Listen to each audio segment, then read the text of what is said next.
Tonight we ride into the windless, sepia haze of a sleeping world, the kind of place where sandals crunch on gravel roads and distant hooves echo faintly against canyon walls. You crouch beside your horse in the pre-dawn chill, breath fogging in the low mountain air, clutching a sealed bamboo slip under layers of wool and waxed silk. The message in your hand? Confidential. The destination? 400 li to the east. And you? Well, you probably won't survive this. So, before you get comfortable, take a moment to like the video and subscribe, but only if you genuinely enjoy what I do here. And if you're tuning in from anywhere interesting, let me know where you are and what time it is in the comments. Now, dim the lights, and let's ease into tonight's journey together.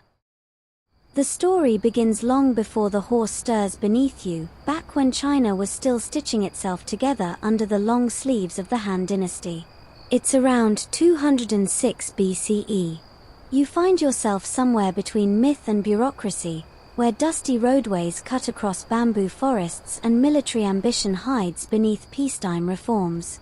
The emperors, starting with Liu Bang, the founder of the Han, dream not just of ruling China, but of reaching every corner of it. And to do that, they need a system. A quiet, relentless network of messengers, couriers, and routes that run smoother than the Yellow River after a drought. You see, for the Han court, information is power, but only if it travels fast enough. Imagine trying to run an empire where a rebellion could break out 2 weeks before the emperor even hears about it. So they look westward to ideas from the Qin, who briefly ran a tight courier operation themselves, though with significantly more beheadings. The Han would prefer fewer heads on pikes, more wax seals on messages. By now, you're walking through Chang'an, the imperial capital and beating heart of the bureaucracy. Government officials bustle past with low bows and urgent expressions. You spot a palace clerk holding a thin, rolled document with a red thread wound tightly around it. He's moving quickly but not running. Running means urgency, and urgency in the capital draws attention. Better to keep your panic tidy. It's here, in Chang'an, that the bones of the postal system are laid down, called the Yichuan system, or more formally, the Chuan Shuji Dao, meaning route of transmitting documents. Roads become arteries. Relay stations are the pulse. And people? Well, they're the quiet muscle powering the whole thing. Couriers, record keepers, and officials whose names never make it into poetry. Now you're following a courier's route northeast out of the city. The road is surprisingly well paved for the time, thanks to a mix of beaten earth, stone slabs, and relentless laborers whose backs never really recover. Every 10 li or so, roughly 4 kilometers, there's a modest post house. Inside, fresh horses, basic food, a clerk, and a logbook thicker than your thigh. Historians still argue whether this postal network was built primarily for efficiency or surveillance. The truth is, it was both. When a dynasty spans thousands of miles, the line between delivering a message and watching a province blurs quickly. You pass a station where the walls are plastered with strange charms, symbols scratched in cinnabar ink to ward off bandits and sickness. It smells like wet grain and horse sweat. The clerk eyes your seal, barely glancing up from a bowl of boiled millet. It's just another day in a system that never sleeps. Outside, snow begins to fall in flakes as fine as rice husks. You press forward anyway. There are no snow days in the Han Postal Corps. Miss a delivery and you don't get scolded, you get reassigned to the frontier. No one returns from the frontier. By candlelight, in a damp relay hut, you examine one of the official route maps. It's not printed papers, still a luxury, but drawn meticulously on silk, inked in black and cinnabar. Mountains appear as jagged rows of teeth. Rivers snake like lazy dragons. Every station has a name, sometimes poetic, Sleeping Horse Spring, or mildly threatening, Wolf's Elbow Bend. These routes stretch north toward Mongolia, south into the lush Chu region, east toward coastal commanderies, and deep into the trade arteries of Central Asia. The Han Dynasty, like an overachieving student, wants it all color-coded and on time. You stop to rest under a pavilion once built for an emperor's inspection tour. The roof tiles glisten with frost, and somewhere nearby, a bird calls out in the dark. You're not alone.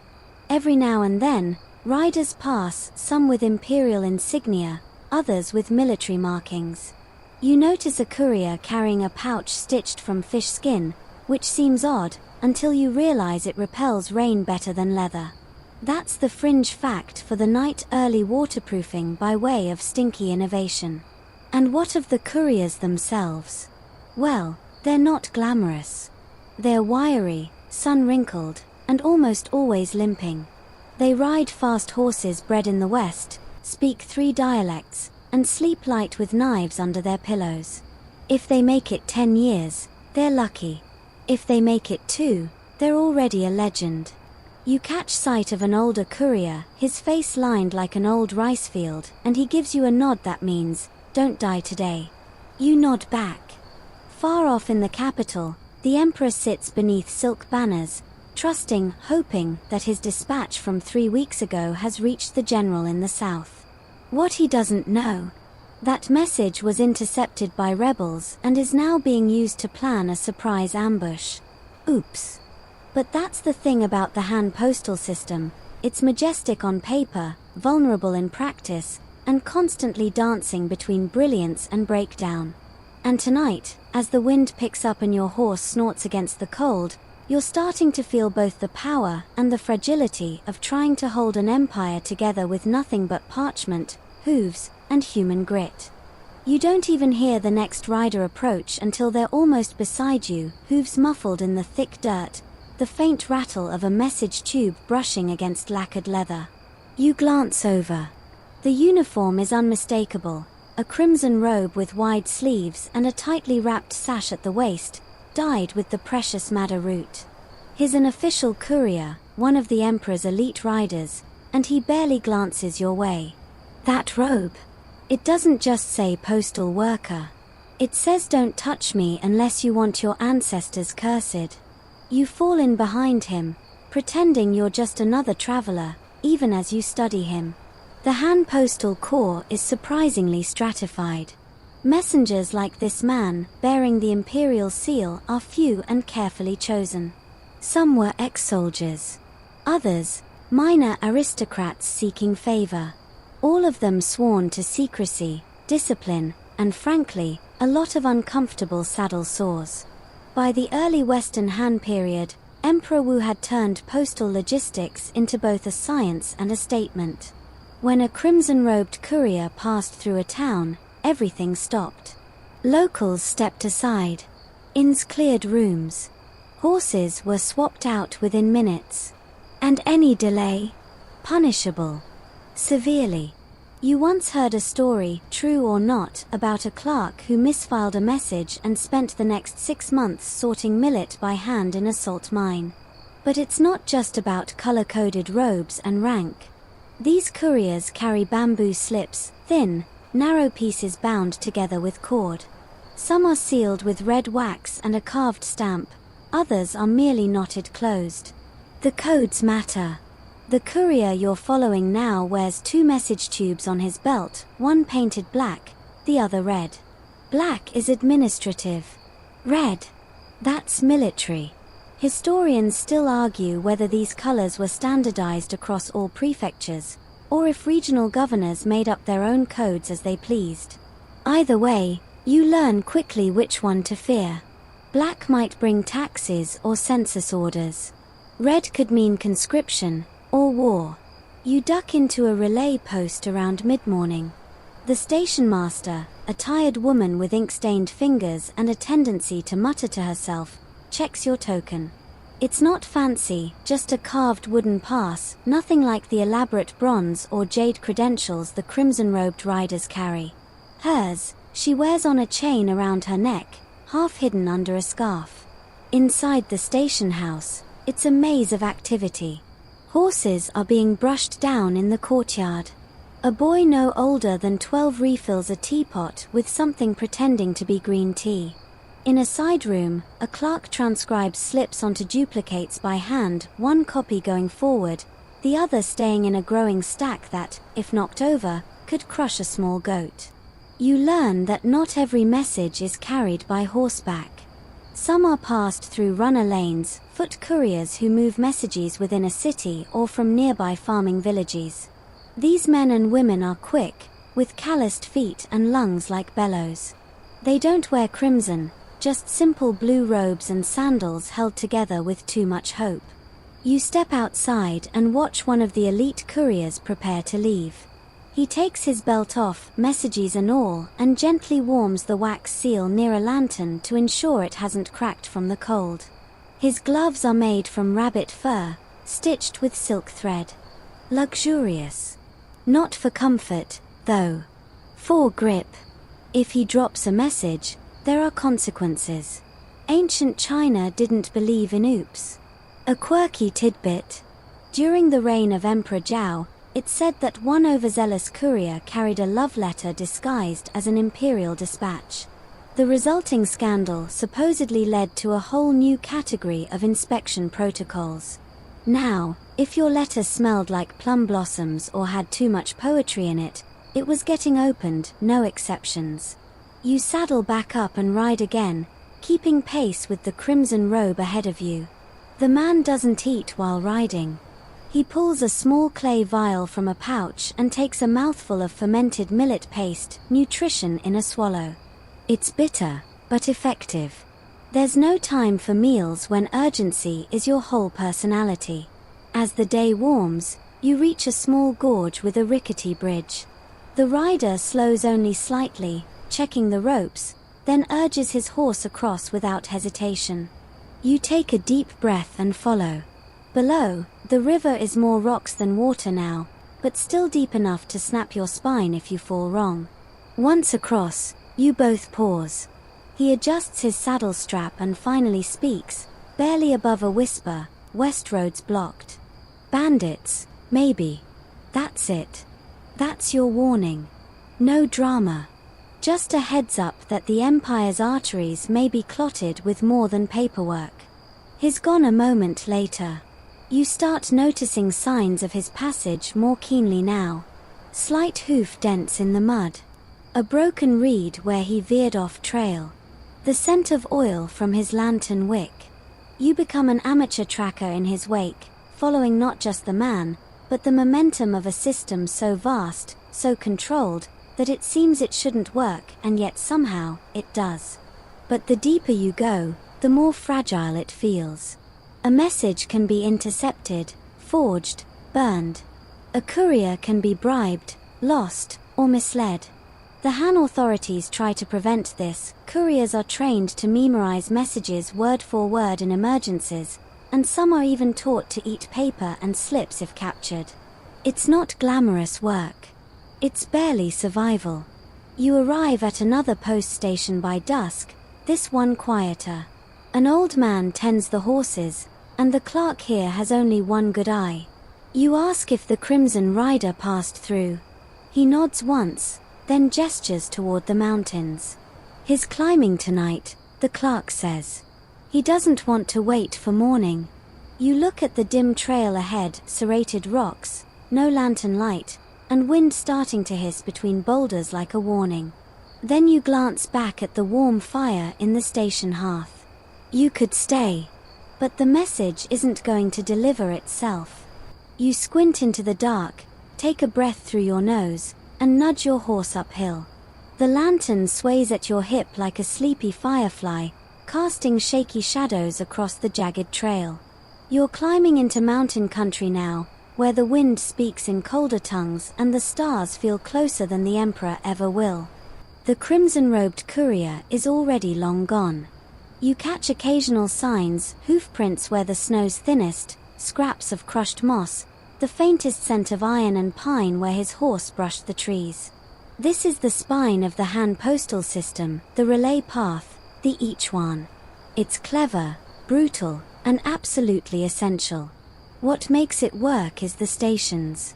Every 10 to 20 li, depending on terrain, you'll find one. Some are little more than a mud hut with a weak roof and a pot of stale rice. Others are elaborately walled compounds with dedicated stables, guards, and even inns for high-ranking messengers. The Han Dynasty figured out early that if your message depends on one guy riding 800 kilometers straight, you're not running an empire. You're running a funeral service. So instead, they invent the relay system. You ride one stretch. At the station, you swap horses or sometimes people. The message continues. Fast. Efficient. Unstoppable, in theory. You reach the next post house sometime past midnight. It's nestled in a pass between two cliffs, lit by a weak flame behind oiled paper windows. You knock, then flash your token, a smooth wooden square carved with a symbol resembling a rabbit. Not your real rank, but close enough to borrow trust. Inside, the clerk barely lifts his head. He's writing something on a bone-white tablet, not paper, not silk. Just polished deer scapula, etched in fine strokes. Paper hasn't made it this far yet. The innovations of the cities bleed slowly into the mountains. The stable boy brings you a new horse, and you're on your way again in less than 15 minutes. That's the rule.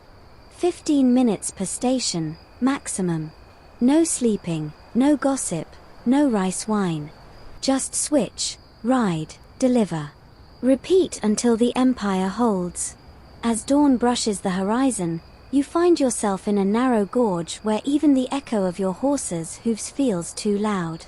Here, the road is carved directly into the cliff face, just wide enough for one rider. No railings. No mercy. You think about the builders. Laborious who carved this path with bronze chisels, freezing fingers, and a lot of yelling. Some of them didn't make it home. You wonder if any courier ever sent a letter to a builder's family, explaining their death. Probably not. Couriers deliver news, they don't write it. There's a legend in these parts about a postal horse so loyal it finished its route even after its rider froze to death.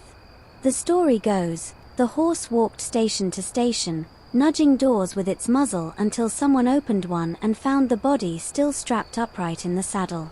Historians, naturally, argue whether this was real or just a cautionary tale about proper layering in alpine zones. But the image stays with you anyway. By mid-morning, the terrain opens up. You pass terraces carved into hillsides, rice paddies covered in dew, and sleepy villages just beginning to stir. You're approaching flatter ground now, perfect territory for the real magic of the relay system, speed. Flatland stations are famously efficient. Roads are straighter, horses are bred for endurance, and couriers run with near-military precision. If you blink, you'll miss the changeover. In some elite circuits, messengers ride to a station, toss the sealed message to another rider already in motion, and peel off without even dismounting. You think of it as ancient China's version of a pit stop, only with fewer tires and more jade pendants. You arrive at one such station, its walls painted with scenes of tigers and cranes. A decorative touch, sure, but also symbolic. Tigers for strength, cranes for vigilance. You dismount, hand over the tube, and grab a pre-saddled mare without saying a word. Out here, they say the message doesn't stop moving, not for weather, not for bandits, not even for death. If a courier dies mid-route, another is expected to take their place immediately. In fact, a slightly fringe detail. There are reports that in particularly sensitive regions, courier stations kept a spare messenger on hand at all times, just in case someone didn't make it. Your new horse is lean and fast, bred somewhere in the Gansu corridor. You feel it immediately in the gait, less bounce, more glide. You take the east road now, heading into Heartland territory. It's warmer here. The road smells like cedar and clay, and the air hums with the low buzz of spring insects beginning to wake up. You pass other riders, some carrying rolled messages wrapped in red twine, others with full-length documents written on thin strips of silk. That last one's a status marker. Paper's not widely available yet, so important court communiques still travel on silk, light, durable, expensive, and not great when it rains. And then you reach a bottleneck. There's a collapsed bridge ahead, a small group of travelers arguing by the riverbank. Apparently, a local governor failed to fund repairs again. No surprise. The Han postal system was incredible, but not invincible. The farther from Chang'an you go, the more you feel the strain. The relay system only works if the physical infrastructure is sound. A broken bridge. That's a 2-day delay minimum. More if the replacement courier gets drunk and forgets which scroll goes where. You decide not to wait. You dismount, wrap the message tube in your robe, and ford the river on foot. The water is freezing, the rocks slippery, and the current stronger than you expect. By the time you climb out on the other side, you're soaked and swearing under your breath. Quietly, respectfully. You're still technically on imperial business, after all. At the next station, the clerk eyes you with a smirk. "Fall in," he asks. You nod. He doesn't ask more. Inside, over a weak tea and some stale barley cakes, you rest for exactly 10 minutes. That's all. You're not here to relax. You're here to keep the empire humming, one message at a time, one horse after another, one damp courier nearly sliding into the afterlife because a bridge gave out. You look westward, toward the next stretch. The road's clear. The wind's picking up. You mount again. And ride. The land rises again. Slowly at first, gentle hills, tufts of wild grass swaying lazily in the breeze, but then the slopes get steeper, the air thinner, and your breath starts to puff in short, sharp bursts. You tighten your grip on the reins as your horse begins the climb into western China's rugged interior. This is where the Han postal system becomes more legend than logic. Ahead lies the Chilean mountains, a formidable wall of rock and snow that serves as a natural barrier and a logistical nightmare. Up here, weather has no loyalty. Sunlight can turn to sleet in 10 minutes. Winds whisper in languages only ghosts understand.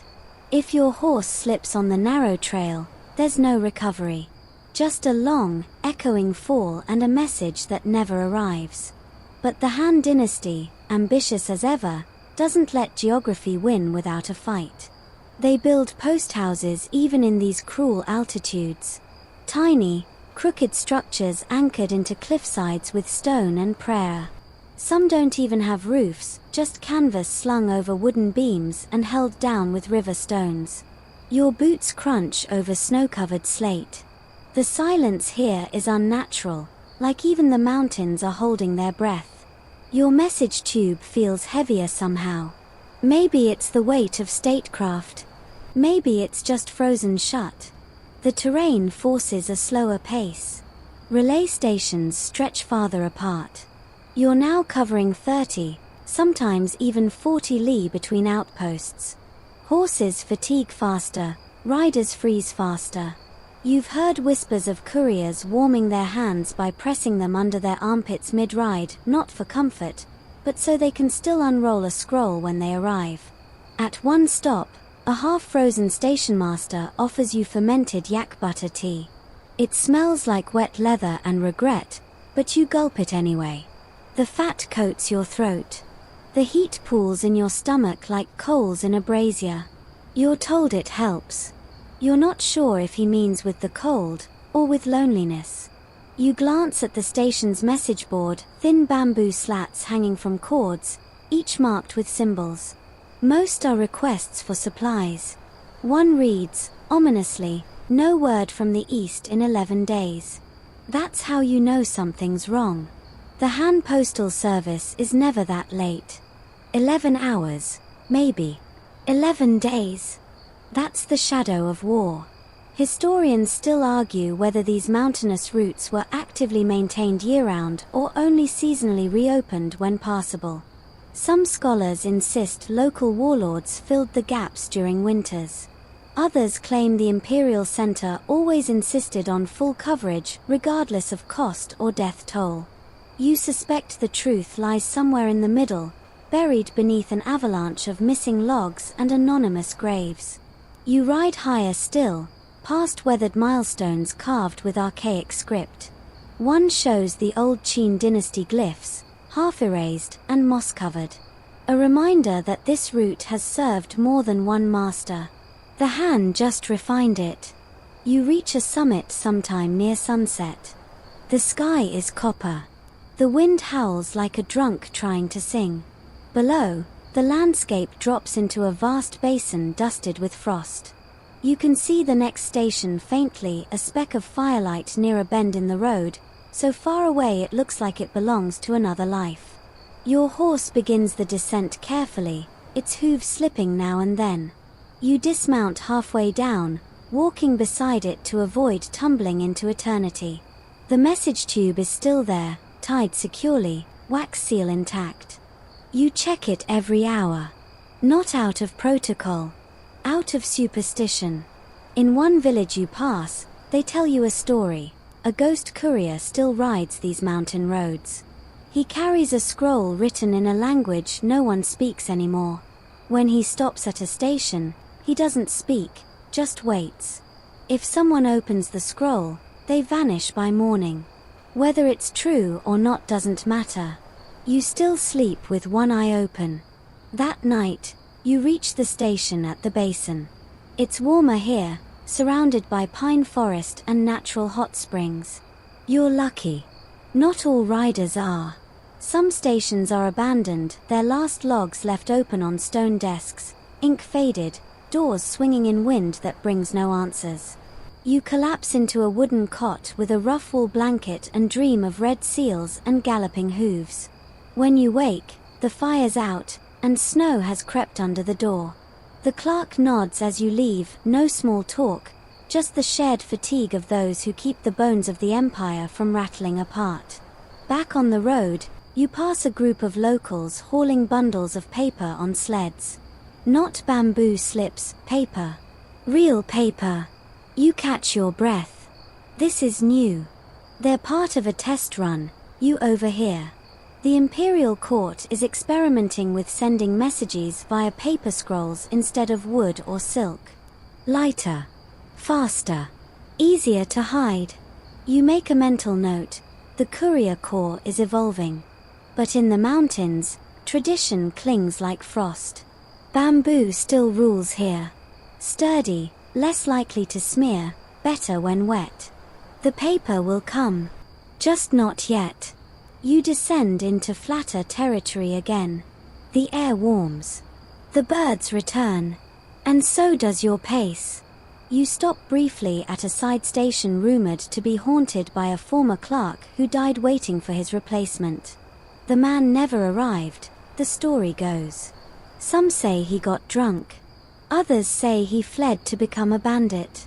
Either way, the station sat idle for weeks, and 3 key messages never made it to the frontier. The fallout. A provincial tax revolt and the demotion of 6 minor nobles. All because of one missing clerk. It reminds you that even the quietest link in the chain matters. You ride on, guided now by muscle memory and the angle of the sun. The message hasn't left your side in days, and the distance between you and its destination grows smaller with every pounding hoofbeat. But it also grows heavier. What happens when you arrive? Will the message matter? Will anyone read it? Or will it join 1,000 other documents in a lacquered chest, sealed shut and forgotten? You try not to think about it. You just ride. The terrain evens out again, but the journey doesn't get any easier. Flat roads mean faster horses, yes, but also more riders, more checkpoints, and more eyes watching your every movement. You've left the mountains behind now, entering the northwestern trade corridors of the empire, where the Han postal system rubs shoulders with merchants, mercenaries, monks, and men who always seem to be in someone else's business. This is Silk Road country, or at least one of its quieter offshoots. You ride parallel to the great artery that links China to places you've only heard of in dusty fables, Parthia, Sogdiana, and even lands beyond the deserts where people ride camels like horses and speak in vowels too long for comfort. You're not here to trade, though. You're here to watch, and maybe listen. This stretch of the courier system is different. Here, the relay stations are fortified. Stone walls, high towers, and guards with crooked smiles. Some wear Han armor, others wear odd mix-matched gear, part Persian, part Chinese. You pass a station where the horses are stabled next to a spice merchant's camels, and the air smells like sweat, cumin, and wet wool. You dismount and stretch your legs. Inside the post house, it's busier than usual. A military scribe reads aloud from a dispatch. You catch the word Xiongnu, while a foreigner in blue robes sips tea by the fire, pretending not to listen. A sleepy inspector sits nearby, absent-mindedly carving the character "for quiet" into the dirt floor with a twig. Subtle. You hand over your pass. The clerk examines the seal on your message tube, nods, and waves you through without a word. But you can feel the scrutiny. Everyone's suspicious out here. The truth is, the Han postal system in this region is more than a messenger network. It's a spy net. An information highway. A surveillance web spun so wide that even the spiders are afraid to move too quickly. Letters aren't just read, they're copied, analyzed, catalogued. Sometimes by the original sender, sometimes by someone you never meet. You head toward the next station along a dusty path lined with tall reeds. The wind rustles through them like whispers. At one point, you notice footprints veering off the main trail. Not hoofprints, human feet. Someone was walking here recently, barefoot. You pause, glance over your shoulder. No one. Just you, the reeds, and the hum of unseen conversation. You pick up the pace. You remember hearing that during Emperor Wu's reign, a spy ring operating out of the Western Territories used the postal system to send false dispatches, carefully forged reports that altered troop movements and caused an entire division to miss a Xiongnu ambush by 3 weeks. The imperial court launched an investigation. 3 station masters disappeared. No one ever found out who forged the messages. The real brilliance. They might have been entirely true at the time they were written. A quirky tidbit you pick up at your next stop. One legendary spy during this era, a woman known only as the Sparrow, was said to have disguised herself as a courier for over 5 years, delivering genuine messages by day and collecting secrets by night. Some claim she hid coded reports in the stitching of her robe. Others say she didn't write at all, she sang the messages to herself in a melody only her handler could decode. Your next station is little more than a crumbling outpost surrounded by tall fences of thorny brush. You tie your horse and knock. The door swings open slowly. Inside, silence. No clerk. No guards. Just an overturned stool, some stale tea, and a stack of opened message tubes scattered on the floor. You don't call out. You just back away slowly, heart pounding. Someone's been through here, and not recently. You remount and ride hard for the next relay, hoping it hasn't been compromised too. The thing is, while the Han Postal Service is famously structured, its edges fray quickly. Especially out here. Mail routes blend with trade routes. Diplomats share wagons with spice smugglers. And not every post house reports to the same superior. Some are run by military commandants, others by civil prefects, a few by hereditary custodians who do things their own way, like writing all records in verse, or insisting on receiving every message with a bow and 3 claps. Bureaucracy meets eccentricity. You arrive at a better secured relay by dusk. There, a well-dressed inspector greets you in that overly friendly way that makes your stomach turn. He offers you tea before even checking your credentials. Suspicious. But you accept, politely, and wait. Eventually, he takes your tube and turns it in his hands, eyes scanning for flaws in the seal. Been tampered with? He asks casually. No, you answer. Unless you count freezing wind. He nods, smiles, and logs it in a thick scroll bound with red ribbon. You spot other tubes on his desk, some clearly military, others marked in gold ink. Trade agreements, treaties, bribes, all of the above. Historians still debate how much private and semi-private traffic moved through the imperial postal lanes. Some scholars argue it was strictly forbidden. Others suggest a thriving black market existed beneath the official system, where governors sent unofficial messages on state horses, merchants paid couriers for speed, and nobles used the network to flirt across provinces. Back on the road, you pass a caravan headed west. Silk bolts, dried fish, lapis lazuli, and wide-eyed children riding on crates. A Mongolian herder waves at you. You nod. Just up the hill, two riders gallop toward you, robes flapping. You recognize the insignia, imperial investigators. Not regular couriers. They're part of the inner network, tasked with reviewing station logs, uncovering fraud, and sometimes quietly removing problems. You shift in your saddle. They don't stop you, but one stares a little too long. You force a smile. He doesn't return it. By nightfall, you're back in quiet country again, orchards and walled estates, the occasional ox cart. But you can feel it now, the road is growing smoother.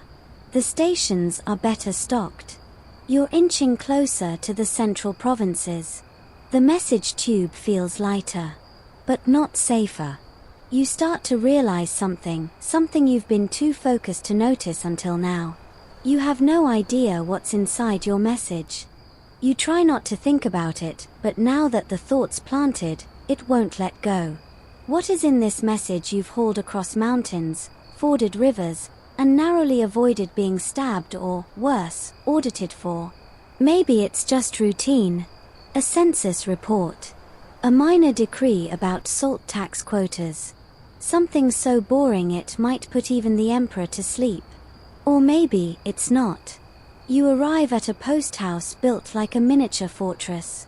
There's a rusted bell by the gate, which you strike with a wooden mallet. A muffled thud echoes inside. Moments later, the door creaks open. A young man with ink-stained fingers and the haunted look of someone who's read far too much official correspondence waves you in. Come quickly, he mutters. They're watching tonight. You dismount, suddenly alert. Inside, the post house is silent, unnaturally so. No horses whinnying. No scribes complaining about cold soup. Just the faint scratch of a brush on silk.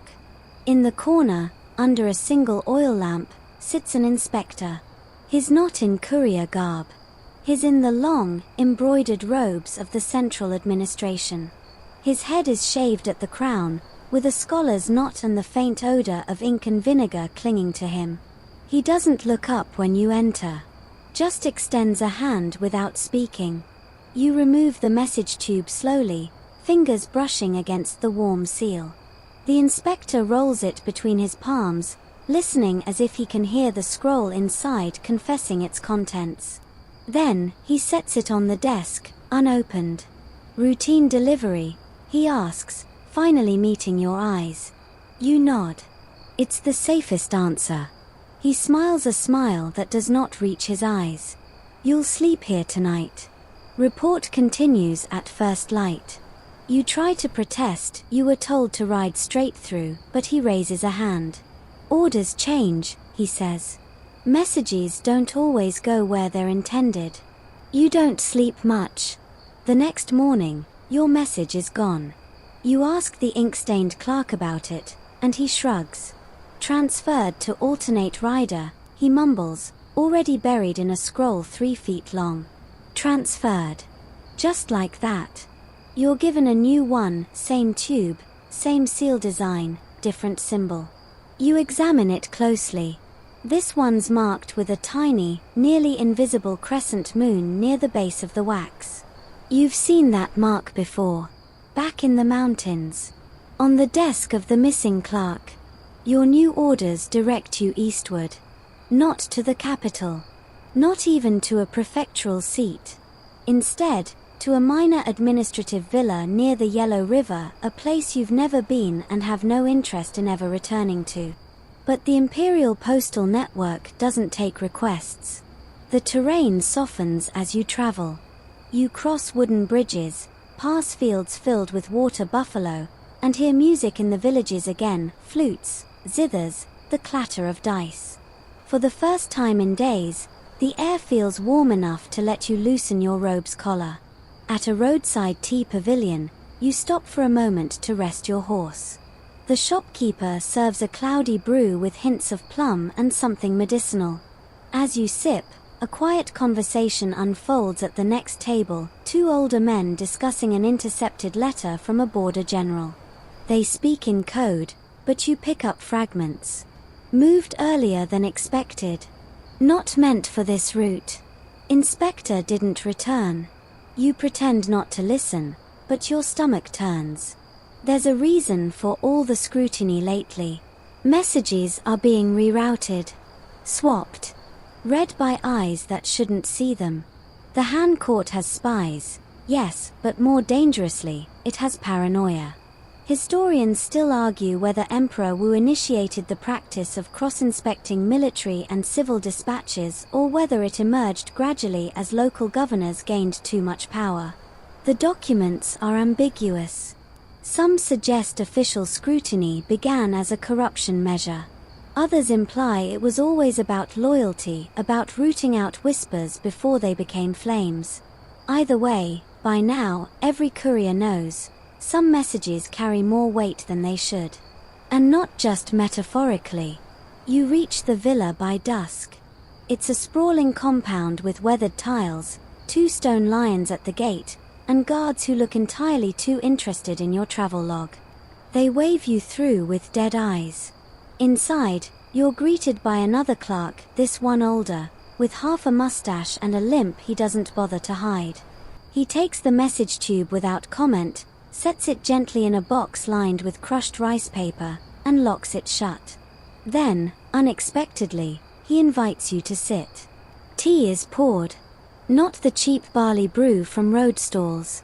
This is good stuff oolong, dark, bitter, with a faint scent of charcoal. You're not sure whether to be honored or alarmed. I served as a courier once, the old clerk says, swirling his cup. 30 years ago. Back when we still used lacquer scrolls. Know what I learned? You wait. Most messages don't matter, he says. Not in the long run. Tax reports. Crop yields. Census tallies. He pauses, then leans closer. But sometimes, one does. And when it does, you won't know until 10 years later. If you're lucky. You don't speak. You just drink your tea and try not to look like you're imagining your own mysterious disappearance.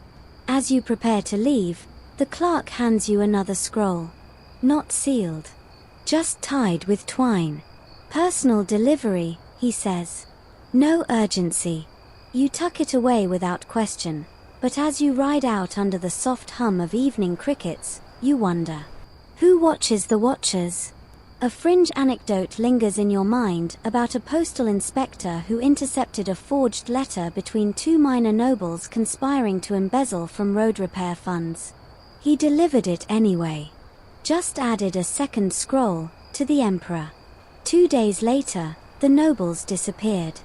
The inspector, promoted. And the road? Still not fixed. Back on the road, you pass a group of children playing courier, one galloping in circles with a twig between their teeth, the others shouting messages in nonsense rhymes. You smile. Then keep riding. You've got another message now. A new path. A different truth. Or maybe just another routine scroll no one will ever read. But the system moves. Always forward. Always humming. Even if the message is just silence, wrapped in wax and fear. You wake before the sun. The mist curls over the paddy fields like steamed cloth, soft and quiet. Your fingers ache a little, too many scrolls strapped too tight, too many reins tugged against worn skin. You roll your shoulders, stretch your spine, and step out into the dawn. The station where you slept last night has a different feel. There's a new smell in the air, not horse sweat or boiled millet porridge, but something faintly woody, earthy, clean. Inside, two scribes sit at a low table, murmuring over something flat and pale, something that flutters when a breeze slips in through the lattice window. It's not silk. You crouch beside them, pretending to warm your hands on the brazier. But your eyes are locked on the object they handle. It's paper. Not bark. Not cloth. Not bamboo. Not silk. Actual, honest-to-Gaozu paper. It's rough, coarser than the kind you'd find in a modern bookstore, sure. But it's flexible. Absorbent. Cheap enough to crumple. You stare at the ink on its surface, dark and clean and so much less expensive than anything a decade ago. The scribe looks up and smirks. Cai Lun's little miracle, he says. You've heard of him, Cai Lun, the eunuch official who supposedly invented this revolutionary writing surface just a few years ago. Historians still argue whether he was the first to truly create paper, or just the first to document and refine an existing tradition. Either way, the timing is suspiciously convenient, and the imperial court wasted no time claiming it for official use. You ask what it's made from. Old rags, the scribe shrugs. Mulberry bark. Fishing nets. Basically, garbage. And yet, it's beautiful. In the soft morning light, the sheet glows almost silver, the brushstrokes clear and elegant. You imagine how much faster it is to write this way. How many more copies could be made? How many more messages could flow through the empire like blood through a heart?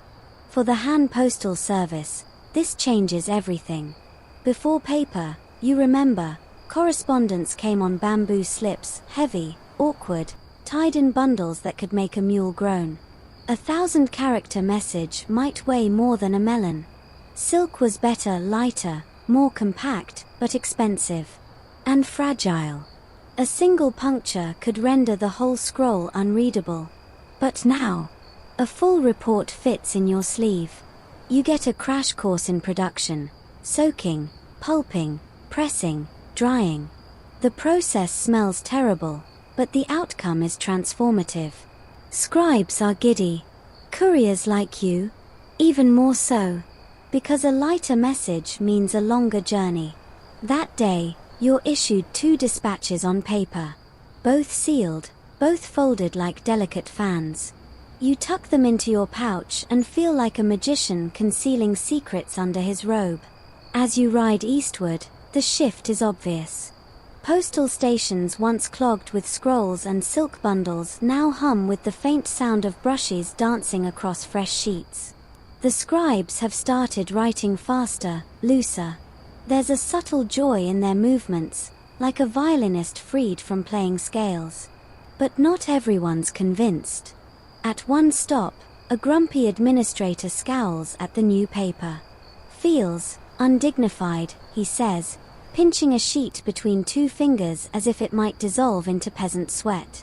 The emperor's word shouldn't be printed on laundry scraps. You don't bother arguing. Change doesn't need permission. It just needs repetition. Some stations already stockpile crates of it. Others haven't received a single sheet. One scribe tells you a story of a relay station that ran out of paper mid-month and had to resume using split bamboo slips. By the time the delivery reached the provincial seat, the courier's horse was limping, and the scroll was unreadable from water damage. Still, the tide is turning. A scholar you meet in Pingyuan tells you paper has started reaching the academies too. We'll copy the analects 50 times faster, he says, his eyes shining. And maybe, just maybe, it won't cost half a year's stipend. He shows you a stack of paper-bound books stitched at the edges with red string. They're slim, but they feel powerful. Like the beginning of something entirely new. Later that night, You sleep in a room filled with shelves, messages from across the empire stored in neat, papery bundles. The place smells of dust, ink, and potential. You wonder if the future lies not in the next emperor's edict, but in this quiet revolution of fiber and pulp. A quirky tidbit floats into your mind. One of the first mass-printed notices wasn't a military command or tax proclamation, it was a calendar correction. Turns out, even with divine authority, emperors still struggle with leap years. But as miraculous as paper is, not everything becomes simpler. With lighter loads, expectations rise. Couriers are pushed to go farther, faster. Why stop every 40 li? One supervisor scoffs. You've got paper now. Fatigue sets in. Horses stumble. You meet a fellow rider asleep upright in his saddle, lips cracked, scroll pouch flapping against his thigh. At another stop, you find a station where paper dispatches pile high on the table. No one's filed them yet. The clerks are in the courtyard, arguing about ink quality and format standards. One insists everything must follow the classic vertical layout. Another experiments with diagonal brushwork, claiming it adds emphasis. The debate ends when a supervisor arrives and burns the most artistic one for being intolerably clever. Change always has a cost. Historians say the spread of paper during the Han didn't just improve the postal system, it accelerated bureaucracy. More messages meant more orders. More copies meant more scrutiny. What began as a tool to connect distant corners slowly turned into a mechanism of control. You start noticing the side effects.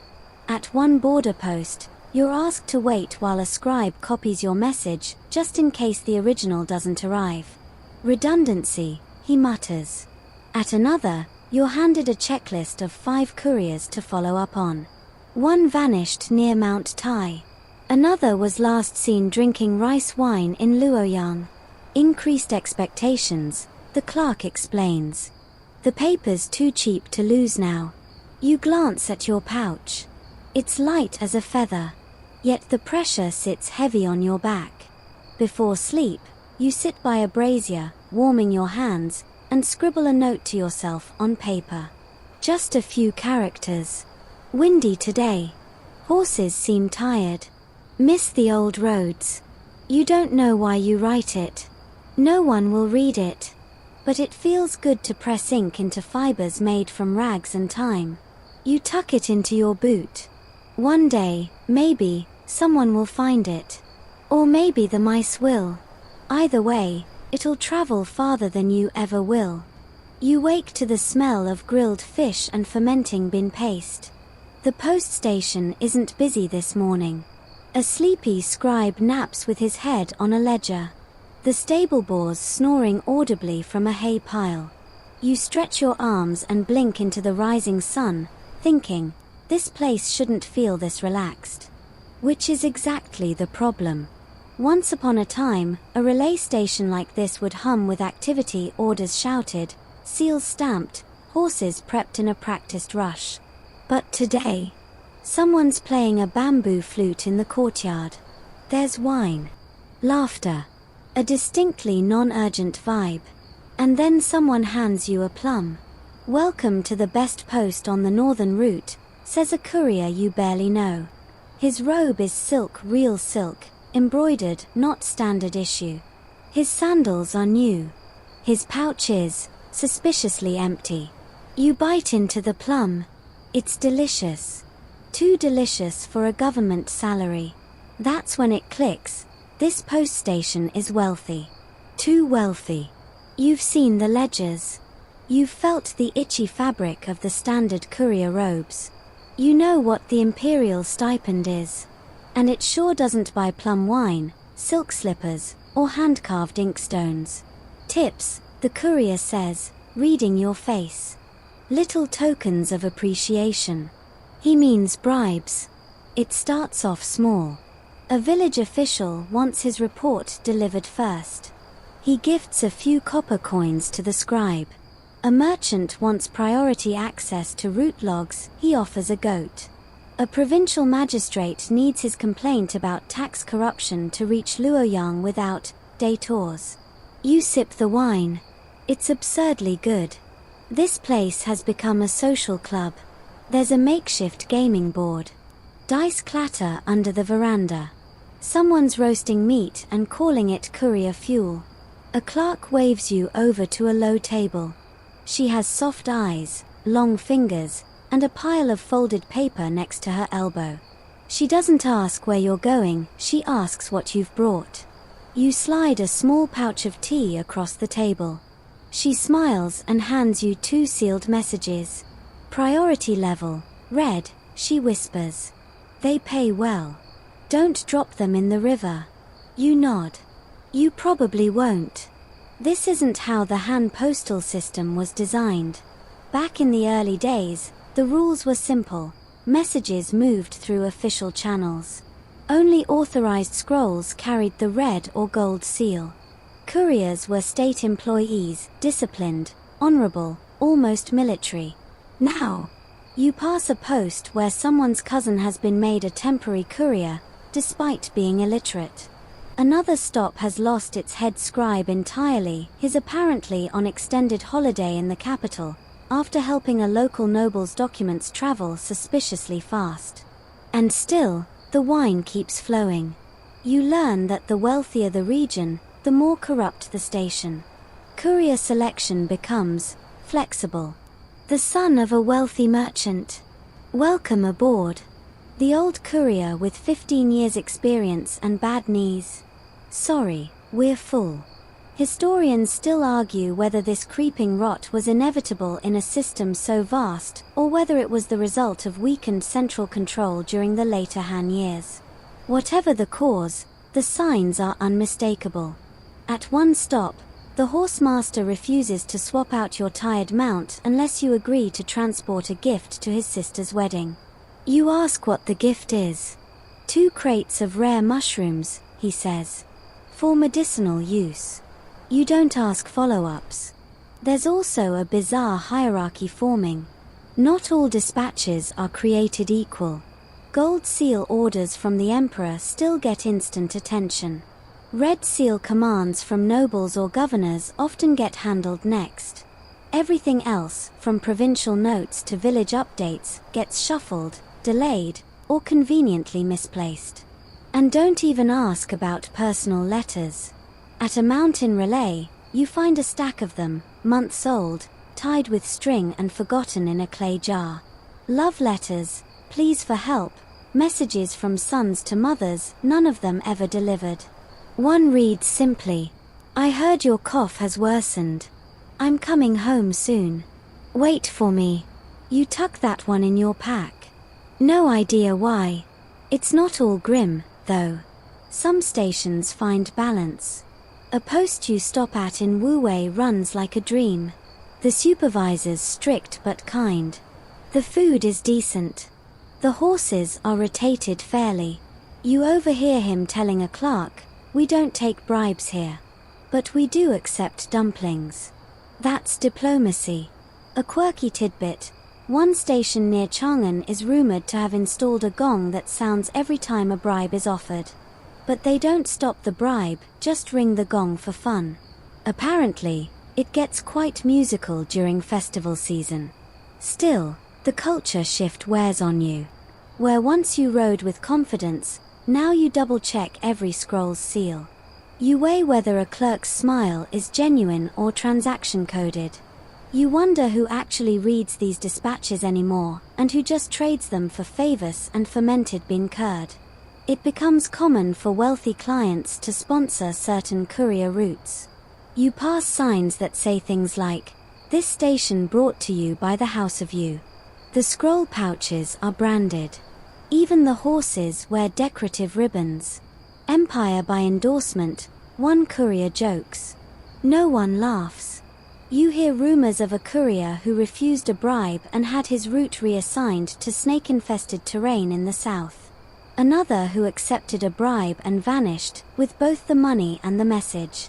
At one point, you're approached by a man with 2 white teeth and far too much silver in his pouch. Just skip that next post, he whispers. Deliver this straight to Wuju. You take the pouch. It's heavy. You pause. You hand it back. The man sneers. Your loss. Maybe. Maybe not. That night, you sleep under the stars, far from any post station, far from the clinking wine cups and embroidered robes. The wind is quiet. The road is still. You pull your cloak tighter and listen to the silence. It reminds you what this job once felt like: purpose, speed, loyalty. But even out here, the scent of plum wine lingers in your memory. Sweet, sticky, unmistakable. The next station never responds. You've ridden half a day through narrow switchbacks and burnt pine, through the sharp silence that clings to forgotten roads. Somewhere behind you, the last post station fades into memory along with its suspiciously well-fed clerks and ornamental horses. You've got 3 messages in your pouch today. 2 are minor regional reports.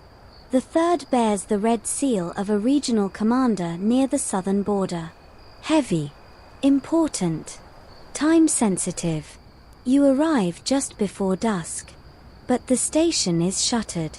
No smoke from the chimney. No stable hands rushing out.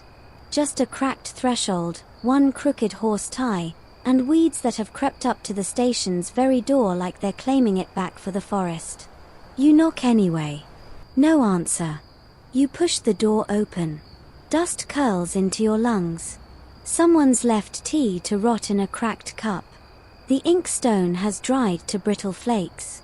On the table, a stack of scrolls half opened, and next to them, a courier's satchel, its seal broken. That's when your stomach tightens.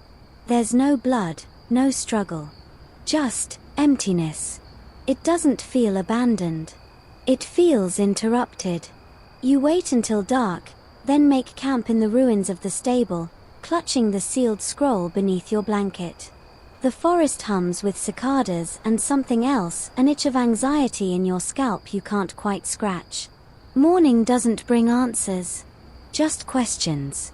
What happened to the courier who last passed through? Why did they leave their bag behind? Why are the wax seals on the scrolls broken? Did someone else open them? You saddle up and leave, but the silence follows you. By late morning, the road is smoother again. You pass a small checkpoint. An official, young and anxious, flags you down. Have you heard anything from the Hanping post? You shake your head slowly. It was empty. Looked like it had been for weeks. He curses softly. You don't press, but as you ride away, he mutters something that sticks in your mind. Another one gone. By noon, you start hearing whispers. Not words, rumors. A courier intercepted near Xiangyang, his pouch missing. 2 horses found dead by the riverbank, their riders vanished. A scroll that arrived in Luoyang with its contents mysteriously rewritten. The emperor's signature on a note he never wrote. Welcome to the dark side of the Han postal system. For all its discipline and design, it was never built with strong internal protections. There are seals, yes, wax and cord, bamboo slats numbered and signed, but they're not magic. A clever forger with a little wax and a steady hand can replicate an imperial seal. A corrupt official can lose a message long enough to read and recopy it. Historians still argue whether this rise in tampering was due to civil unrest, failing bureaucracy, or simply the irresistible lure of information power. But the fact remains, in the final century of the Han Dynasty, message theft and seal fraud became a full-blown crisis. You feel it yourself, days later, when a local magistrate demands to see your pouch's contents. I have authority, he says, brandishing a seal that looks off. Slightly lopsided. Too shiny. You say no. He threatens arrest. You ride off anyway. By then, you've learned to check your satchel's cord 3 times a day. You sleep with your back to your horse and your foot looped through the pouch strap. You learn to write decoy messages in cheap ink, so anyone who steals them thinks they've struck gold when they've actually intercepted a letter about grain supply in the wrong province. Your fellow couriers start carrying decoys, too. A quirky tidbit: some start lacing their scrolls with bitter melon oil, just enough to leave a foul taste on fingers and skin. Postal justice, they call it. Others carry fake seals that explode ink when pressed. Creative times, desperate measures. Not everyone survives them. You reach a post station near the border one rainy night and find the master of posts weeping over a message he never delivered. His apprentice had been carrying it when he was ambushed on the road. Bandits? Rebels? He doesn't know. He only knows the body was found, scroll still clutched in one hand. The seal broken. The contents stolen. I should have gone myself, he mutters. But I was tired. That seems to be the underlying truth. This whole system is tired. Overstretched. Fragile. It wasn't always this way. Back in the early Han, couriers traveled in pairs for security. Each stop had armed guards, double-sealed doors, and redundancies for verification. But over the decades, the guard posts were repurposed. The funds for courier escorts dried up. Roads were left to crumble. Trust was replaced by guesswork, and suddenly, an entire empire had to hope that its lifeline didn't get eaten by wolves. Or warlords. And it's not just human hands you're dodging. You pass through a mountain pass where heavy rains have washed the road clean off the cliffs. Messages are now carried on foot across slick, mossy trails, risking life and limb just to get a scroll to the next outpost. One courier slipped, broke his leg, and had to crawl for half a day with a dispatch between his teeth. No one paid for his care. His replacement took the route the next week. Things are breaking, literally and figuratively. At one point, you arrive at a station that's been replaced with a barn. The government postmaster had quit. A local farmer bought the land. You walk inside to find goats eating part of what used to be an imperial map. Want to leave your scroll here? The farmer offers, cheerfully. I'll send my nephew out later. You decline. You've started to write code into your messages, simple shifts, fake numbers, minor mistakes that only the real recipient would know how to read. You don't even trust the seals anymore. And neither does anyone else. You hear of one scribe who invented a system of folded paper where only the proper reader could untuck the scroll without tearing the page. A crude form of tamper-proofing. It caught on briefly, until someone invented a tool to unfold it with steam. Progress. Resistance. And sabotage.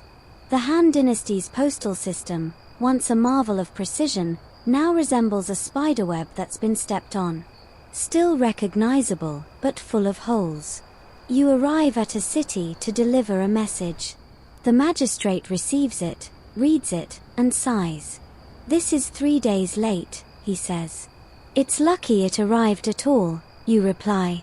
He doesn't argue.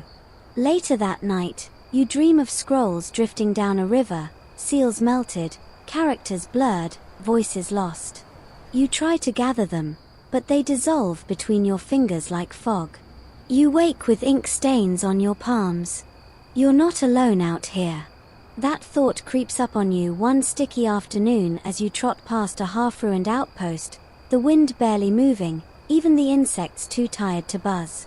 It's not the eerie stillness that makes you pause, it's the sudden realization that the postal system, for all its flaws, has become something bigger. It's not just a communication network anymore. It's a surveillance net. And you're a thread in it. As you ride on, you start noticing the patterns.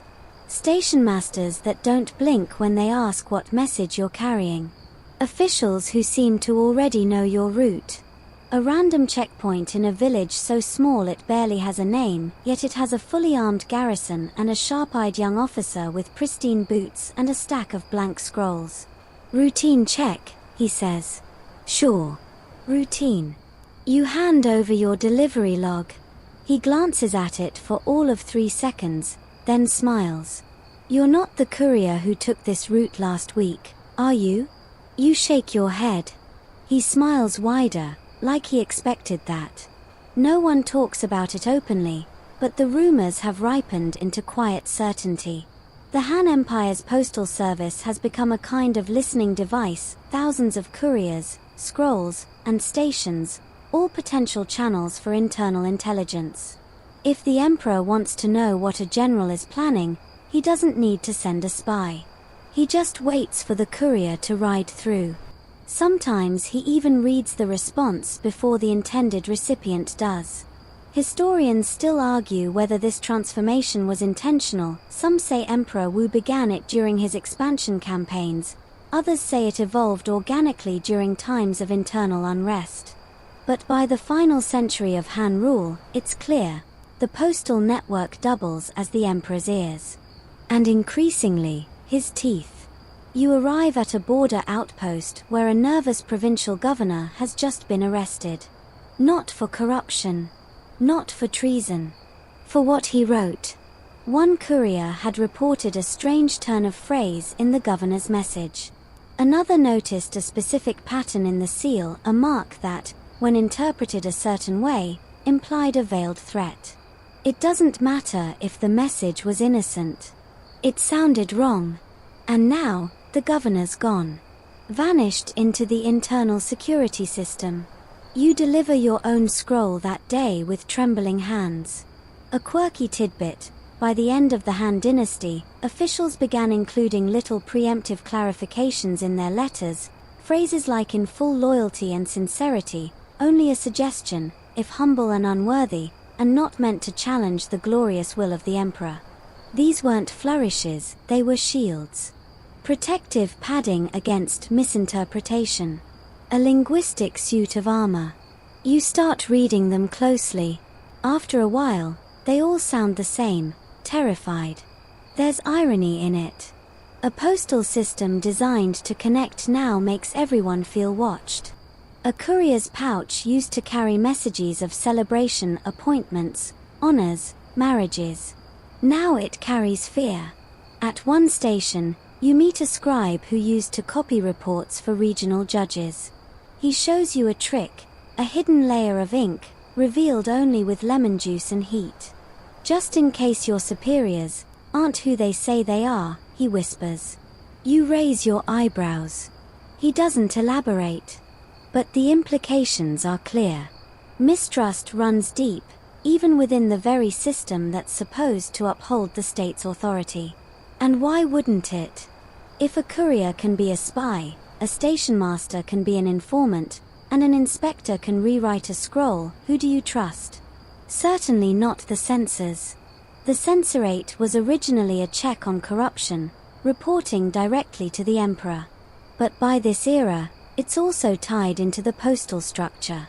They have access to logs, rider schedules. Sometimes they travel disguised, slipping between stations, pretending to be common couriers while making careful notes of everything. You start watching your tongue. Everyone does. In some places, station masters stop talking to riders entirely. They communicate only through stamped cards. One speaks to you with a puppet made of inked paper, each motion a practiced code. It's funny. And creepy. And efficient. Paranoia has become institutional. And yet, the system works. Despite the fear, the censors, the tampering, and the hidden ink, messages still get through. Mostly. The empire still breathes. Its heart might be fluttering with stress palpitations, but it's still beating. You deliver a dispatch to the capital, Luoyang this time, and as you hand it off, you're ushered into a side room. No explanation. Just a sharp-eyed eunuch, a quiet table, and a request. Tell us. What did the governor say to you directly? Off record. You blink. Nothing. He just handed me the scroll. Are you sure? You nod. He nods back. You may go. They don't threaten you. They don't even raise their voices. But as you walk away, you wonder how many others are being quietly debriefed after each delivery. You wonder how many couriers tell the truth, or invent truths that match what the state wants to hear. There's a numbness that settles in your bones. The kind of numbness that comes from too much caution, too many half-glances, too many miles ridden with your thoughts zipped up tighter than your pouch. You meet another courier on the road, older, face leathered by sun and silence. You ride together a while, sharing no messages and fewer words. Then, at a bend in the road, he mutters, almost too soft to hear. Don't trust any scroll that arrives too fast. You glance at him. He's already spurring his horse ahead. Too fast. What does that mean? Tampered messages? Replacements? Fabricated replies? You start counting days between stations. You start watching other riders. Noticing who gets waved through too easily. Who's always smiling. Who's never tired. Even the horses aren't above suspicion anymore. And yet, you keep going. Because somehow, despite it all, the system still matters. The scrolls still carry weight. The network still holds the empire together by silk threads. And you're still part of it. Or maybe just tangled in it. One night, you reread a message you've already delivered, just mentally, from memory. It was simple, supposedly. A report about grain collection and canal maintenance. But there was a line you can't forget. The water runs slow but true, so long as no stones are thrown. What did that mean? You'll never know. You ride on. Your horse stalls on a broken ridge, and you dismount carefully, boots crunching on what used to be the smooth stone of a well-kept postal road. Now, it's more gravel than path. A weathered mile marker lies half buried in the dirt, its inscription illegible, almost as though it's ashamed to be seen. Welcome to the Han postal system version, slow decline. You swat at a fly as you press forward on foot. It's not just the roads that are crumbling. Everything feels delayed. You wait longer at stations. Messages arrive already out of date. Horses aren't rotated like they used to be. The bread's stale, the water's warm, and worst of all, the gossip is repetitive. It's not just in your head. This is what happens when an empire starts creaking at the joints. The courier system, once a gleaming artery of bureaucracy, is now clogged with inefficiency, overstaffed in the wrong places, and hollowed out where it actually matters. Historians still argue whether the corruption crept in before or after Emperor his reign. Some blame court eunuchs, others point to regional governors growing bolder as the central government weakens. But what everyone agrees on is that by the late 2nd century CE, the system is no longer built to deliver truth, it's built to delay trouble. Which is kind of brilliant, in its own perverse way. You overhear one station clerk, clearly drunk, mumbling about sitting on scrolls to soften the blow. Literally, he's using a provincial complaint as a seat cushion. It's dated 2 months ago. At another stop, you see a desk drawer filled with unopened dispatches, sorted by smell. Apparently one clerk organizes letters by how moldy they've gotten. You think he's joking. He isn't. Still, you keep delivering. Somehow. That's the odd part. The bones of the machine are still there. But now it functions like a theater. Everyone is performing efficiency, rehearsing routines that once worked, even though the props are falling apart. You reach a large station near the Wei River, and it's a circus of bureaucrats. Quills scratching like insects, dispatch logs stacked shoulder high, and somewhere in the back, a weeping junior scribe begging anyone, to assign him a clean inkstone. You ask for a fresh mount. They laugh. You're assigned a donkey. To be fair, it's a very determined donkey. But the fact remains, the infrastructure is cracking. Relay horses are being sold off or repurposed for military use. Way stations go unmanned for weeks. Repairs are logged but never completed. Someone's cousin always knows someone who pockets the funds. It's a wonder anything gets delivered at all. A quirky tidbit. By the waning years of Han rule, entire ghost stations existed on the official registry. That is, they were listed in documents, had budgets allocated for maintenance and staff, but didn't physically exist. No buildings, no people. Just imaginary dots on a map used to siphon money. Some messengers caught in these areas wandered for days before realizing they'd been sent to fictional destinations. You chuckle when you hear that one. Then you frown. Because last week, you did pass a suspiciously empty patch of land with a suspiciously ornate road sign that led absolutely nowhere. Great. And now the bottlenecks. Oh, the glorious bottlenecks. You arrive at a mountain pass, only to find 15 other couriers ahead of you, all waiting to descend the same stretch of road made unusable by a mudslide 3 weeks prior. You offer to help clear the debris. They laugh again. No one touches the road until the inspector arrives, someone says. And he's stuck in a festival parade 2 prefectures east. So you camp. You boil tea. You swap scrolls for fun and try to guess what they say based on the calligraphy style. One of the riders shows you a delivery that's been rewrapped 3 times, each layer bearing a different date. He shrugs. I just keep passing it on. Doesn't say where it ends. You shake your head. This isn't just a postal issue anymore. It's a reflection of what the Han bureaucracy has become: slow, risk-averse, tangled in red tape so thick you could stitch a robe from it. The center holds, barely. But it's propped up by performance, fear, and sheer inertia. No one wants to be the one who breaks the system, so they keep acting like it's still working. Even you. At night, you lie under the stars, thinking about a message you delivered months ago, a critical alert about failing irrigation channels near a major grain route. You passed it off with urgency, watching the scribe nod solemnly, promising it would reach the minister directly. You now know it never did. That grain route. Flooded last week. Villagers are starving. But hey, someone made a beautiful wax seal for the reply scroll that never got sent. Priorities. You reach the capital again, barely recognizing the courier's hall. It used to buzz with precision. Now it hums like a beehive gone drunk, papers everywhere, 3 officials arguing about a seal, and a tax record that accidentally ended up in the Imperial Poetry Registry. You sigh. You ask to see the senior courier. He's on medical leave. What happened? Paper cut. Sure. One final indignity: your latest delivery, a carefully composed report on troop provisioning, is returned to you for correction. Why? You left out a blessing to the Emperor's virtue in the opening line.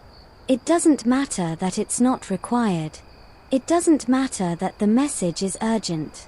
You fix it anyway. Because at this point, fighting the system just makes you late. And being late means suspicion. And suspicion means reports. And reports mean more paperwork. As you ride out again, a child waves at you. She's playing with a toy horse carved from a broken courier's baton. You smile weakly. She giggles. The toy's head falls off. Figures. The postal service still functions, but just barely.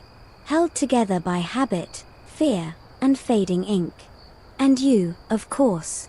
You're the thread still tying it all together. Your next ride takes you along a once grand road, straight, broad, expertly paved, stretching like a scar through the countryside. But now, weeds curl between its stones. You dodge a pothole big enough to trap a small ox. There's a strange sadness to it, like meeting an old warhorse put out to pasture, still wearing armor that's begun to rust. This road used to sing with hooves and the creak of wheels. Now it just sighs. You're not the only one noticing. Local farmers barely glance up when you pass. They no longer expect news to arrive on time or at all. The road is no longer a promise. It's a suggestion. You pass a gutted way station where the signpost still bears the old Han emblem, though half the dragon has worn away. Inside, a bird has made a nest in the message rack. You pause a moment, listening to the wind flutter the scrolls still tacked on the back wall, weather warnings from 2 years ago. Nobody came back to collect them. Here, at the edges of the empire, time is beginning to pool in strange ways. You arrive at towns that never received orders. You deliver dispatches to officials who have long since fled or died. One local magistrate stares at you blankly as you hand over a wax-sealed scroll, then says, "We seceded 3 weeks ago." Ah. Well. That explains the bamboo spears at the gate. You ride on. The farther you get from Luoyang, the more the decay shows. It's not just rot in the wood or cracks in the stone, it's organizational. The maps you're carrying don't match reality. Rivers have shifted. Bridges are gone. One stretch of road has collapsed into the valley below after a spring flood, and nobody has even marked it. You come within inches of riding straight into the abyss. After that, you tie a bell to your saddle, just in case anyone's following. Historians still debate whether these breakdowns were gradual rot or the direct result of specific crises, famine, rebellion, or just the unbearable weight of too many regulations and not enough silver. But the effect is the same. The Han Empire's arteries are clogging. Not with blood, but silence.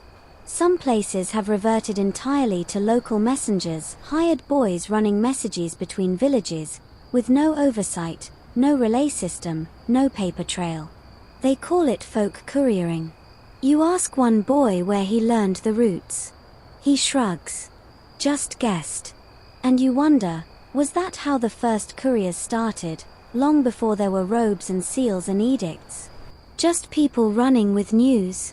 But now, the system is failing in slow motion. And it's no longer just letters going undelivered, it's taxes, military orders, grain transfers. The consequences are larger than anyone seems willing to admit. A quirky footnote: in the twilight of the hand system, couriers sometimes began carving delivery confirmations into trees. Literally. You see one. Scroll delivered. No one home. Bird tried to eat it. Sorry. Signed, Messenger Liu. At least he tried. At the next way station, miraculously still functioning, you find a clerk cataloguing scrolls for delivery. He's alone, surrounded by dust, and looks up with wild eyes when you enter. Praise the ancestors, he gasps. Someone still rides. You help him sort scrolls for an hour. Most are outdated, some dating back to the previous emperor. One is just a recipe. But he insists everything be filed properly. You get the feeling he's less worried about the empire and more about staying sane. He hands you your next assignment. It's sealed with the Imperial Dragon and marked urgent. You feel a familiar prickle of purpose. Then you open it. It's a revision to a regulation on the ribbon color of inspector uniforms. You laugh out loud. The clerk doesn't. You ride on, passing ghost roads and vine-choked bridges, until one afternoon, you reach a segment of the route that simply ends. The earth has swallowed it, a landslide maybe. Or perhaps the road just gave up. You dismount and walk forward, brush in hand, tracing your own path through the undergrowth. Your feet ache. The air smells of moss and failure. But eventually, you reach a new trail. Narrow.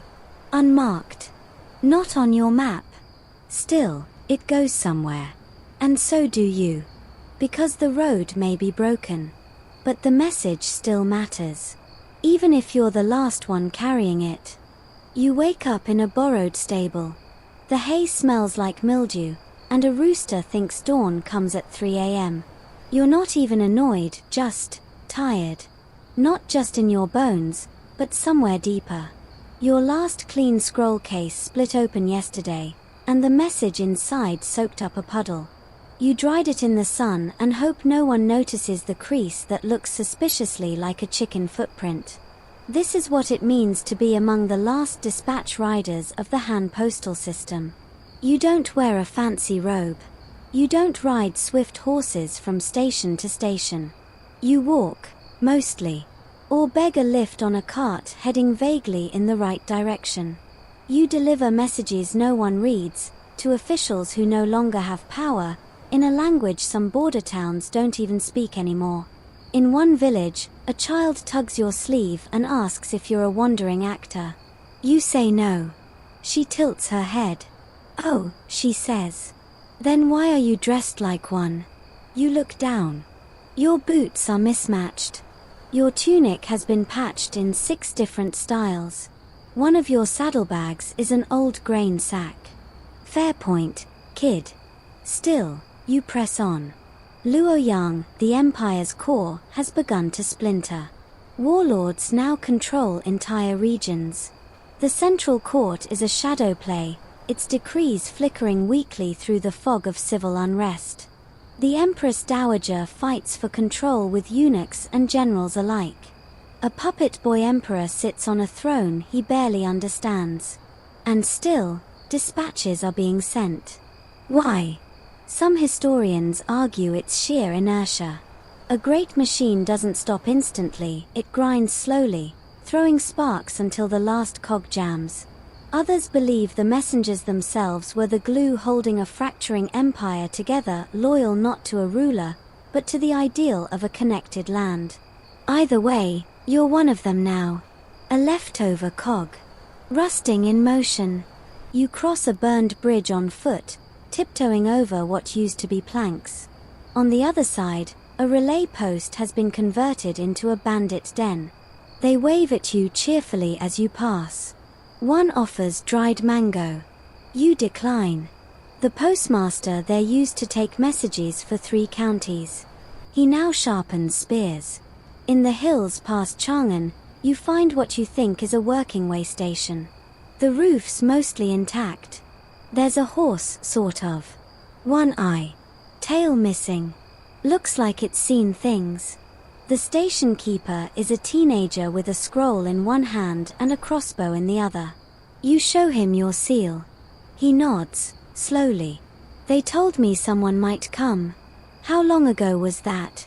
You ask. 2 springs. Right. Still, you trade gossip, update your route chart, and share a few cracked walnuts. This, oddly enough, is one of the more functional stops you've had all month. Somewhere south, you hear that one province has started their own postal network. New uniforms. New seals. One scholar scoffed, an imitation hand post, paint on sand. But the riders seem enthusiastic. You don't blame them. It's comforting to believe you're part of something that still works. In the north, rumors swirl that the Xiongnu chieftains are intercepting hand scrolls, not to disrupt, but to read. Apparently, they consider them more accurate than the gossip from their own traders. There's a quiet irony there. At one outpost, a tired old scribe shows you a peculiar message. It's written in verse, a poem to a lover, tucked inside a tax report. The address. Wherever you still wait for me. He hasn't had the heart to throw it out. You ask if he'll ever send it. He shrugs. Maybe one day. If the wind changes.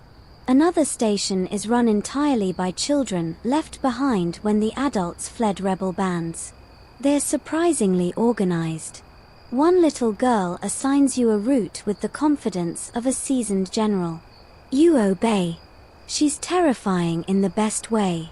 A quirky footnote here. Late hand dispatchers sometimes carried silent tokens, tiny painted sticks, used to confirm the origin of a scroll when the seal was missing or broken. You find one embedded in a belt loop, carved with a flower no one uses anymore. A forgotten emblem, still dutifully passed along. Eventually, you reach the city of Xiangyang. Or what's left of it. Smoke still clings to the outskirts. Walls are pockmarked with arrow holes. A single relay post remains, manned by a courier in his 70s. I never stopped, he says, as if defending himself. They kept sending them, so I kept riding. You believe him. His horse is dust-colored, and his eyes gleam with something like pride. He gives you your next scroll. You take it, even though the route leads into a war zone. Because that's what you do. You deliver. Even as the dynasty folds in on itself like a burned map. Even as your road vanishes behind you. You leave Xiangyang at dusk, the sky bleeding orange behind the scorched rooftops. A child hands you a dried persimmon as you mount up. No words, just a small kindness passed from one survivor to another. You ride out without looking back. You're not sure the city will be standing when you return. If you return, the road south is perilous, less route and more a series of guesses stitched together by donkey trails and stories told in taverns. You're chasing the ghost of an imperial command, some final dispatch meant for a provincial governor who may no longer be alive, if he ever was. The scroll is stamped in lacquer red, for immediate action. It's also dated 2 years ago. You tie it to your inner tunic anyway. Just in case. The forests you pass through have grown thick and strange. Bamboo rises like spears from the ground, cicadas shriek like faulty alarm bells, and every snapping twig feels like it could be someone, or something. You hear bandits are dressing as monks now. Or monks are becoming bandits. Or maybe nobody remembers the difference. You duck through undergrowth and over old stone markers, some so worn the characters read like riddles. You pass a milestone engraved with Han Postal route, but the words are nearly erased by vines, as if nature herself is editing history. There's a growing silence in the land, not just of men, but of meaning. Historians still argue whether the system fell because of rebellion from the outside, or rot from the core. Some say the Yellow Turban Uprising was the beginning of the end. Others claim it was already crumbling long before. But you don't need a historian to tell you what collapse feels like. It feels like walking 3 days to a ruined way station and finding a single cat curled up where the message rack used to be.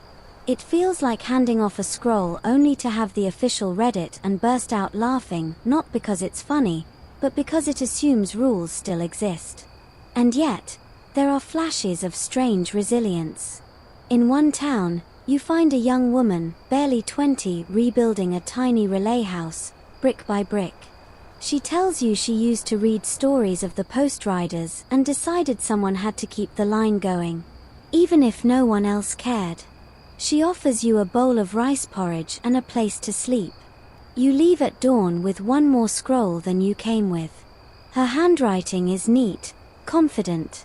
She signs it simply, Station Mistress Jun, Han Courier Division, what's left of it. You carry her message with extra care.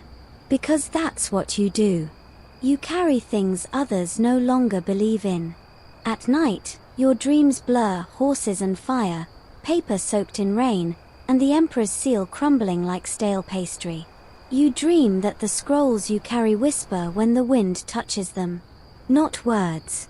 Just the idea of motion, of news trying to outpace the dark. You're not alone. You begin to notice others like you. Not many. A few riders, scattered across the land, traveling light, riding in silence. Some wear pieces of the old courier garb, a sash, a patched sleeve, a pendant carved with a dusty dragon. You nod as you pass. They nod back. No words.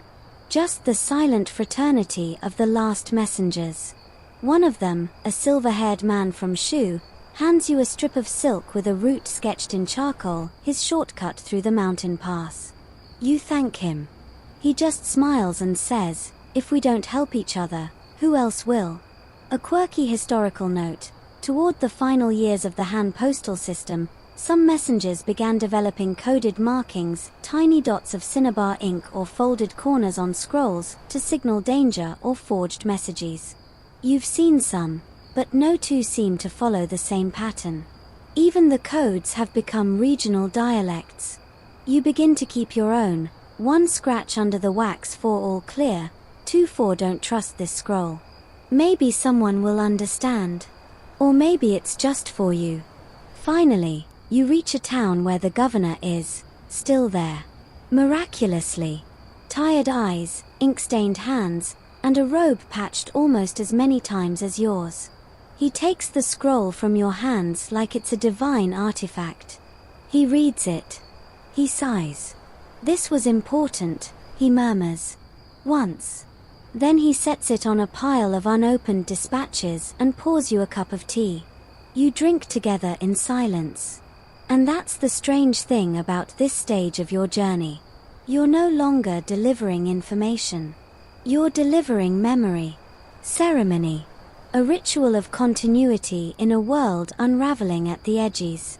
The message isn't what you carry, it's that you still carry anything at all. And deep down, you understand something else too. The postal system hasn't disappeared. Not really. It has just become a ghost. A long, winding echo of what once was. And you're still riding through that echo. Because someone has to. The final leg of your journey begins at dawn, but the sky is still dark, just a vague bruising along the eastern horizon. Your horse is tired. You're tired. Even your scroll satchel feels heavy, like it knows this is the end. But there's one last message to deliver. And you're going to deliver it. The air smells different now. Not of rot or ash or war, but mist and pine and something clean. You're climbing. The road snakes up through mountain ridges where the old stonework still clings stubbornly to the earth, though moss covers much of it. Some sections have vanished altogether, replaced by deer tracks or foot-worn trails beaten by desperate villagers long after the couriers stopped coming.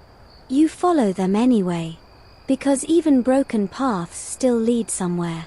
You pause at a narrow bridge, more rope than structure, where someone has tied ribbons to the posts. Red, gold, green. They flutter in the wind like prayers, though you suspect they're warnings. The wood creaks under your weight. You don't look down. There's nothing below except mist and memory. At the summit, you stop to breathe. Or maybe to grieve. Because it's here you see it, the last functioning Han Post tower. Or what's left of it. A stone shell.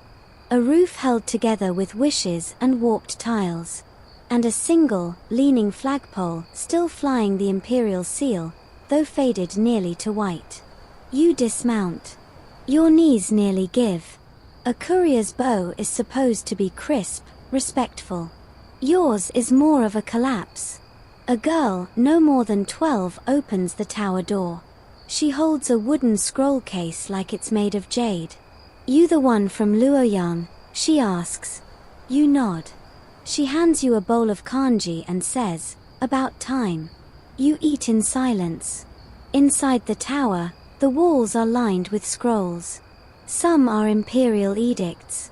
Others are local complaints, requests for grain, replacements for missing tax records, love letters never delivered.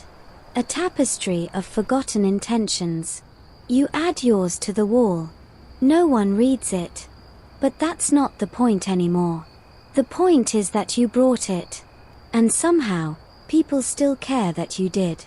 Historians still argue over whether the Han postal system ever truly ended. Some say it died with the dynasty. Others claim fragments of it lived on, reshaped into the courier networks of later dynasties. A few romantics even insist that certain lines remained active in remote places for decades, kept alive by habit, hope, and inherited duty. But you don't care what the historians think. You know what you saw. You saw a country that stopped believing in orders but still believed in messages.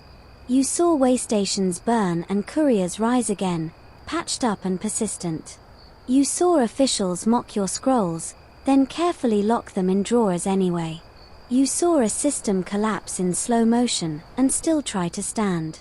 And now, with your final message delivered, there's only one thing left to do. Rest. You lean against the tower wall, watching the mist roll in over the valley. Somewhere below, you can just make out the glimmer of a distant city, or maybe it's just your eyes playing tricks. Either way, it doesn't matter. You've carried the road as far as it would let you. You've honored the oath, long after the Empire forgot it ever asked anything of you. And tomorrow, If someone brings a new scroll and asks you to ride, well, you just might. Because the message always matters. Even if the roads are gone, even if the seal has faded, even if no one remembers your name. Especially then. The wind is softer now. You can feel it brushing your face as you sit outside the crumbling tower, the stones still warm beneath you from the sun that's already gone. The trees rustle like silk, the branches above gently swaying as if they too have carried messages on the wind. The horse has settled, chewing lazily at the grass. There's no urgency anymore, just stillness. A kind of peace. Far in the distance, a bird calls out, lonely, but not lost. Its wings cut through the thickening twilight like a signature on an old scroll. Final. Familiar. You lie back, your hands behind your head, and look up at a sky filling with stars. No empire controls them. No order reaches this high. But somehow, the constellations remain just where they've always been, pinpricks of light marking the oldest road of all. Maybe nothing ever really disappears.